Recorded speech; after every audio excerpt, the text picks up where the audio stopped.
Hello friends, welcome to my channel Career Psychology. I am Dr. Anju Sinha, a consultant psychologist. राज्य स्तरीय UP TET CTET examination के series में आज मैं आपको चैप्टर 6 शिक्षण अधिगम की मूल प्रक्रिया वाले चैप्टर को बताने जा रही हूँ। स्टूडेंट्स बहुत ध्यान से इस चैप्टर का सारांश सुनिएगा। समरी रिवीजन आपके लिए बहुत हेल्पफुल होगा। मन का मानचित्रण या संरचनावाद कंस्ट्रक्टिविज्म पर आधारित सीखने की एक पद्धति है। शिक्षार्थी को सीखने के एवं सुनने के लिए स्वतंत्रता देना उनमें आत्मविश्वास बढ़ाता है, जिससे बच्चों में सीखने एवं सुनने के लिए एक अधिगम योग्य वातावरण का निर्माण होता है। जब बच्चे अपने विचारों को संप्रेषित करने की कोशिश कर रहे हों तो शिक्षक को उन्हें ठीक नहीं करना चाहिए, न कि उन्हें डराना या धमकाना चाहिए। उन्हें करेक्ट पाथ पे जब वो अपनी बात को कह ले तब उन्हें बताना चाहिए।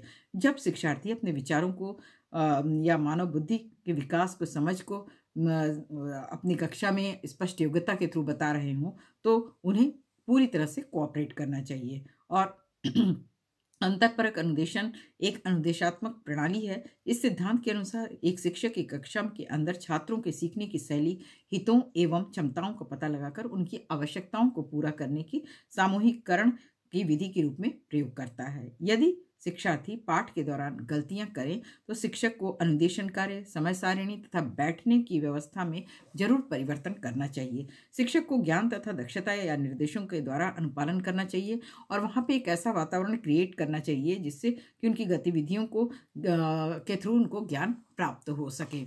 शिक्षा के क्षेत्र में बुनियादी सहयोग एक प्रक्रिया को प्रदर्शित करता है और इसमें शिक्षक समस्या समाधान प्रक्रिया का मॉडल तैयार करते हैं। तो उसके बाद जितनी मदद करने की जरूरत होती है उनको मदद करते हैं।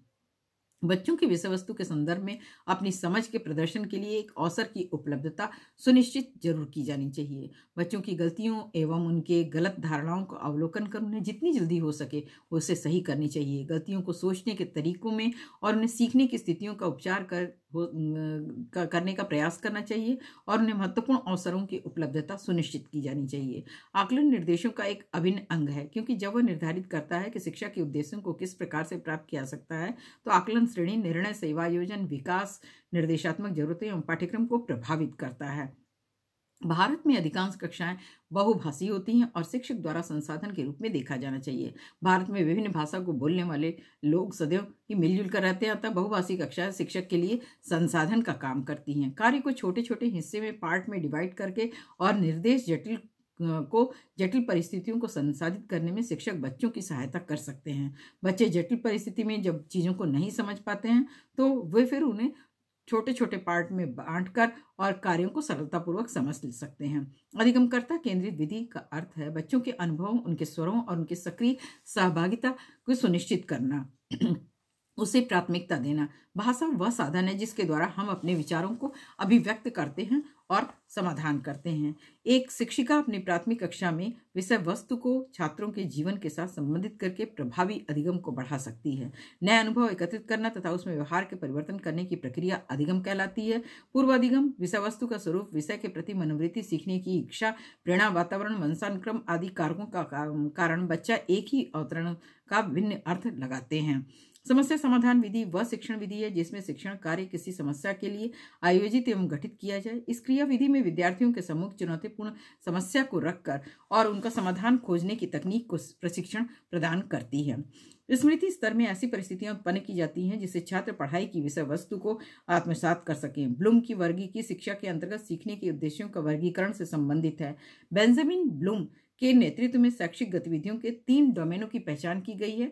एक को संज्ञानात्मक, भावात्मक और साइकोमीटर 3 कहा गया है। संज्ञानात्मक, भावात्मक और साइकोमीटर। संज्ञानात्मक डोमेन में ज्ञान तथा बौद्धिक कौशलों का विकास होता है और वो एक पिरामिड के शेप का होता है जिसके बॉटम में ज्ञान, तब समझबूझ, अनुप्रयोग, विश्लेषण, संश्लेषण और लास्ट में मूल्यांकन ब्लूम ने किया है। तो ये पिरामिड हमें हेल्प करता है कि संज्ञानात्मक डोमेन में हम कैसे वर्गीकृत चीजों को कर सकते हैं। अब हम देखते हैं कि स्किनर ने चूहों पर, थर्नडाइक ने बिल्लियों पर तथा कोहलर के ने वनमानुषों पर प्रयोग करके अपने प्रयोग के आधार पर निष्कर्ष निकाला कि जीव संपूर्ण वातावरण का प्रत्यक्षीकरण करता है तथा इसके आधार पर उसमें सूझबूझ उत्पन्न होता है और वह अपनी समस्या का समाधान खोज निकालना सीख लेता है। सीखने की प्रक्रिया जब स्थिर हो जाए तो इसमें अधिगम पठार कहा जाता है। उसके कारण ज्ञान की सीमा, उत्साह की सीमा, सीखने की अनुचित विधि, कार्य की जटिलता एवं शारीरिक क्रिया की सीमा होती है। द बिहेवियर ऑफ ऑर्गेनिज्म के लेखक B.F. स्किनर हैं। इन्होंने क्रिया प्रसूत सिद्धांत प्रस्तुत किया। इसके अनुसार अभिप्रेरणा से उत्पन्न क्रियाशीलन ही ये सीखने के लिए उत्तरदायी होता है। लक्ष्य प्रवणता के प्रत्यय को क्लार्क हल ने प्रस्तुत किया तथा हल द्वारा प्रस्तुत तार्किक निगमनात्मक को सीखने की विधि भी कहा जाता है। 3 तरह के शिक्षण अधिगम को माना गया है: स्मृति स्तर, अवबोध स्तर और परावर्ती स्तर। डॉक्टर मेस का कहना है कि स्मृति का स्थान मस्तिष्क में नहीं है वरन शरीर के अवयव में होता है, इसीलिए हम करके सीखते हैं। लर्निंग बाय डूइंग होता है। जब कोई बालक काली गाय, काला कुत्ता या काली वस्तु को देखकर डरता है तो यह अनुबंधन उद्दीपक सामान्यीकरण होगा।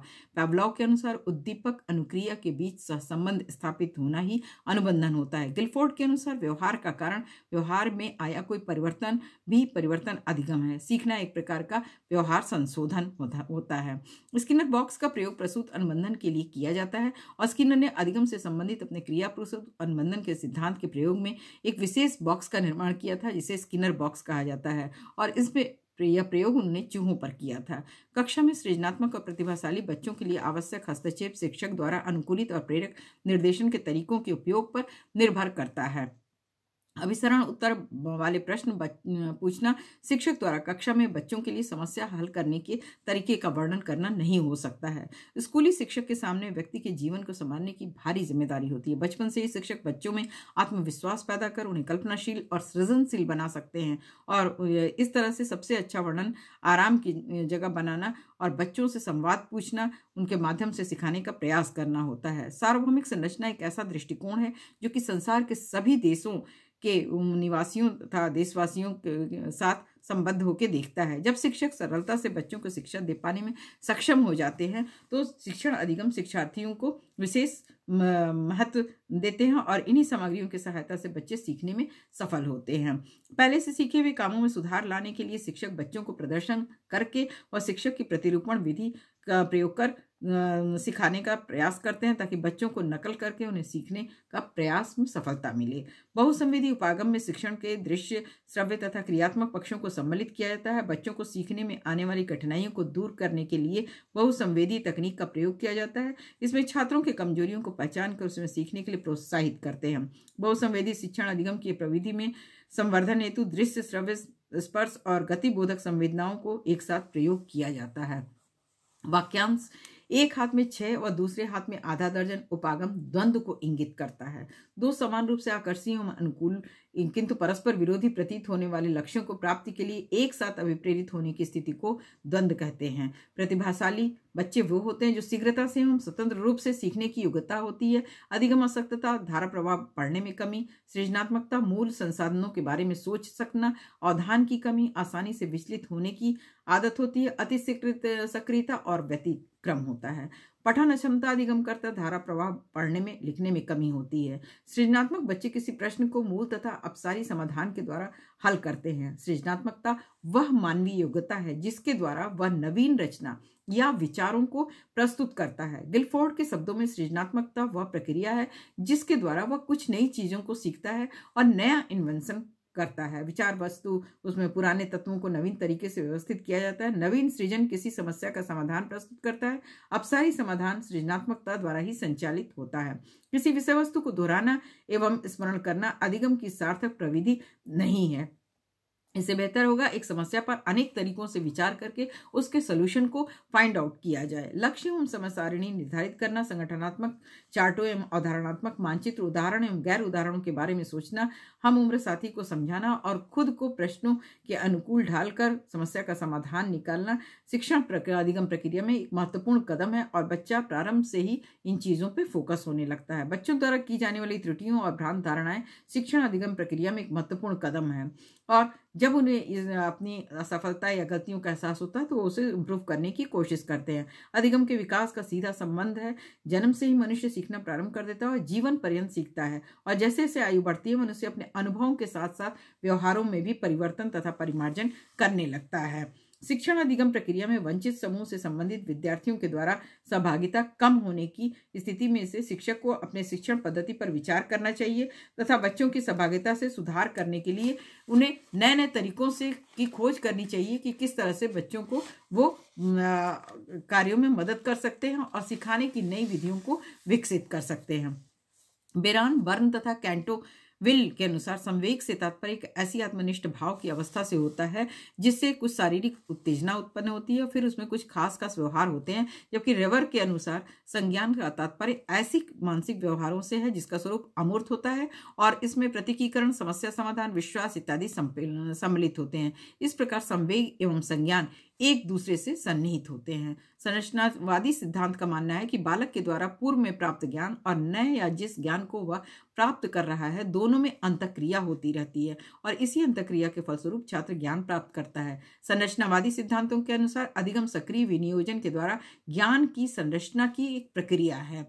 अधिगम की शिक्षा के क्षेत्र में विशेष स्थान बताया गया है। अधिगम एक व्यापक, सतत एवं जीवन पर्यंत चलने वाली महत्वपूर्ण प्रक्रिया है और बच्चों को अधिगम गतिविधियों में भागीदारी करने के लिए लगातार पुरस्कार देना या दंड का प्रयोग करने से अधिगम में बच्चों में स्वाभाविक रुचि तथा जिज्ञासा कम हो जाती है। अधिगम में प्रोत्साहन का महत्वपूर्ण स्थान है और छात्रों को पुरस्कार प्राप्ति के बाद संवेग का उद्भव उच्चतर संज्ञानात्मक प्रक्रियाओं को रूपांतरित किया जाता है। सामाजिक अंतःक्रिया के 3 स्तर होते हैं: व्यक्ति व्यक्ति के बीच, व्यक्ति और समूह के बीच और समूह के बीच में। अधिगम जब बच्चे विभिन्न पृष्ठभूमियों से संबंध रखते हैं तो ऐसी स्थिति में उन्हें दी जाने वाले उदाहरण उनके पृष्ठभूमियों से ही संबंधित होना चाहिए और जिससे विषय वस्तु को आत्मसात करने में उन्हें सरलता हो। और जब कोई बच्चा किसान पृष्ठभूमि से है तो उसे फसलों से संबंधित आधारित विन्यास को समझने में सुगमता होगी। स्किनर के अनुसार सीखना व्यवहार में उत्तरोत्तर सामंजस्य की प्रक्रिया है।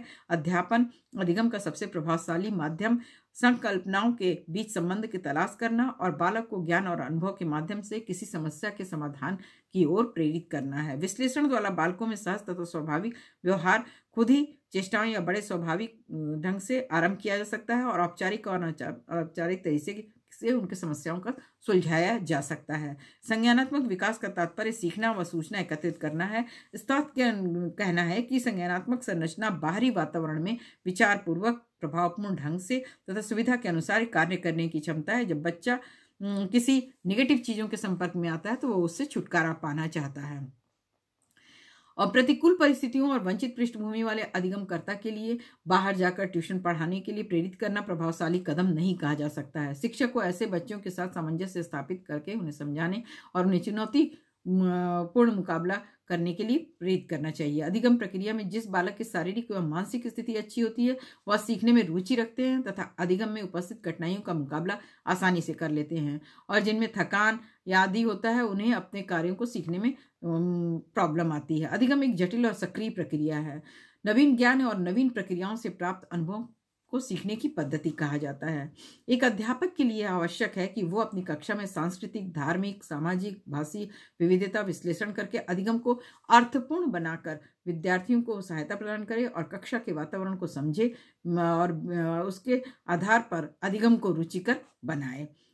इस तरह से हम देखते हैं कि हमारा जो ये चैप्टर था शिक्षण अधिगम की मूल प्रक्रियाएं, काफ़ी कुछ चीज़ें इसमें पूरी तरह से कवर कर ली गई हैं और पूरा सिलेबस इसमें है। आप इसे अगर पूरी तरह से सुन लेंगे 2-3 बार तो आपके जितने भी प्रश्न आएंगे वो बहुत अच्छे से आप सॉल्व कर सकते हैं। Thank you guys for watching my video. Please like, share, comment आप ज़रूर करिएगा प्लीज़, ताकि मुझे पता चले कि मुझे आगे अपने वीडियो को और कैसे बनाना है। And subscribe my channel. Thank you guys.